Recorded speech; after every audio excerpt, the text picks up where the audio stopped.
Hi hello ഞാൻ റംസിനാണ് സീർ തട്ടിക്കുട്ടി പരിപാടി YouTube ചാനലിലോട്ട് എല്ലാവർക്കും സ്വാഗതം. എന്നോട് എളുപ്പം റെഡിയാകാൻ പറഞ്ഞിട്ടേ വാപ്പയും മോനും അതാ ഫ്രിഡ്ജിൽ നിന്ന് തേങ്ങ എടുത്ത് കഴിക്കാൻ കേട്ടോ. ഞങ്ങളെന്നും മുണ്ടൂർ ഭാഗത്തേക്കാണ് പോകുന്നത്. നിങ്ങൾ ഈ മുട്ടിക്കുളങ്ങര എന്ന് കേട്ടിട്ടുണ്ടോ? മുട്ടിക്കുളങ്ങര മുട്ടിക്കുളങ്ങര പോലീസ് ക്യാമ്പെന്ന് ആ ഒരു സ്ഥലമാണ് കേട്ടോ ഇപ്പോൾ കഴിഞ്ഞു പോയത്. അതൊക്കെ കഴിഞ്ഞ് കുറച്ച് ദൂരം അങ്ങോട്ട് വരുമ്പോൾ കച്ചവടക്കാരങ്ങോട്ട് കൈ അടുക്കി വെച്ച് നമ്മുടെ മെയിൻ റോഡാണ് കേട്ടോ ഇത്. ഇഷ്ടം പോലെ കച്ചവടക്കാരും തട്ടുകടിയും കാളങ്കടിയും അങ്ങനെ എല്ലാം അവിടെ ഉണ്ട്. ഇത് കണ്ടോ മാല പോലെ മുളകൊക്കെ തൂക്കിയിട്ടിരിക്കുന്നത്. ഞങ്ങൾ 3 കാളഞ്ഞ് ഓർഡർ ചെയ്തിട്ട് വെയിറ്റ് ചെയ്തിരിക്കുകയാണ് കേട്ടോ. നല്ല ഭംഗിയുണ്ടല്ലേ മുളക് ഇങ്ങനെ കൂർത്ത് വെച്ചത് കാണാൻ. ഇഷ്ടംപോലെ പാനിപൂരിൻ്റെ ഭൂരി അവിടെ ഉണ്ട്. നടു റോട്ടിലാണ് കേട്ടോ ഇരിക്കുന്നത്. ഇതാണ്ടോ ബസ്സും കാറും വലിയ വലിയ ലോറികളൊക്കെയാണ് പോണത്. ഇത് കാലിക്കറ്റ് റൂട്ടാണ്. അങ്ങനെ കുറച്ച് നേരം വെയിറ്റ് ചെയ്തിരുന്നപ്പോഴത്തേനും നമ്മുടെ അണ്ണനിതാ കാളഞ്ഞുണ്ടാക്കുകയാണ്. കാളഞ്ഞുണ്ടാക്കി ചൂടോടെ ഉണ്ടോ നമുക്ക് തന്നത്. പിന്നെ ഞാൻ കണ്ടു ഈ മുളകൊക്കെ പിടിച്ച് കുറച്ച് ഒരു അഭ്യാസമൊക്കെ കാണിക്കാൻ നോക്കിയതായിരുന്നു. കെട്ടിയവന് പിന്നെ തീരെ ക്ഷമയില്ല വീഡിയോ എടുത്ത് തരാൻ.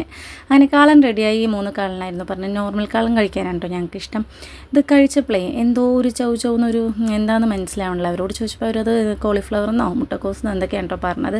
പിന്നെ വാങ്ങിയതല്ലേ എന്ന് പറഞ്ഞിട്ട് അതങ്ങോട്ട് കഴിച്ചു. ഉമ്മക്ക് പരിപ്പുപൊടി മുളക് ബജിയും വേണമെന്ന് ഓർഡർ ചെയ്തിട്ടുണ്ടായിരുന്നു. അപ്പോൾ അതും കിട്ടി. പിന്നെ അത് പരിപ്പോട് കണ്ടപ്പോൾ എനിക്ക് റസ്ലൂന് ഒരിളക്കം. അങ്ങനെ ഒരു പരിപ്പോട് വാങ്ങിയിട്ട് ഞങ്ങൾ 3 പേരും കൂടി ഷെയർ ചെയ്ത് കഴിച്ചു. ഈ അടിച്ച് പരത്തിയ പരിപ്പോടെ ഞങ്ങൾക്ക് എല്ലാവർക്കും ഇഷ്ടമാണ് കേട്ടോ. ഉമ്മാക്ക് ഒരുപാട് ഇഷ്ടമാണ്.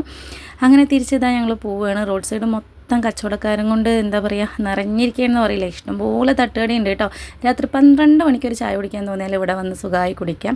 ഇപ്പോൾ ഇവിടെ വരണമെന്നൊന്നുമില്ല. രാത്രി 1 മണി 2 മണിയാണെങ്കിലും നമ്മുടെ ഒലവക്കോട് ജംഗ്ഷനിൽ പോയാലേ നല്ല ചൂട് ചായയും ടീ കേക്കൊക്കെ കഴിക്കാൻ പറ്റും. അങ്ങനെ ഞങ്ങൾ തിരിച്ച് വരുന്ന വഴി നാളെ റസ്ലൂന് ലീവ് ആയതുകൊണ്ട് തന്നെ കുറച്ച് തിന്നാനൊക്കെ വാങ്ങി. ഇത് നമ്മുടെ വള്ളിക്കോടല്ല മുട്ടിക്കുളങ്ങര ജംഗ്ഷനിലുള്ള ഒരു കടയാണ് കേട്ടോ. അവർ പുതിയതായി തുടങ്ങിയതായിരുന്നു. അവിടുന്ന് കുറച്ച് സ്നാക്സൊക്കെ വാങ്ങി നേരെ വീട്ടിലോട്ട് വിട്ടു. അപ്പോൾ അത്രേ ഉള്ളൂ. വീഡിയോ ഇഷ്ടമായാലും ഒന്ന് സപ്പോർട്ട് ചെയ്യാൻ കൂടുതൽ. Okay beta.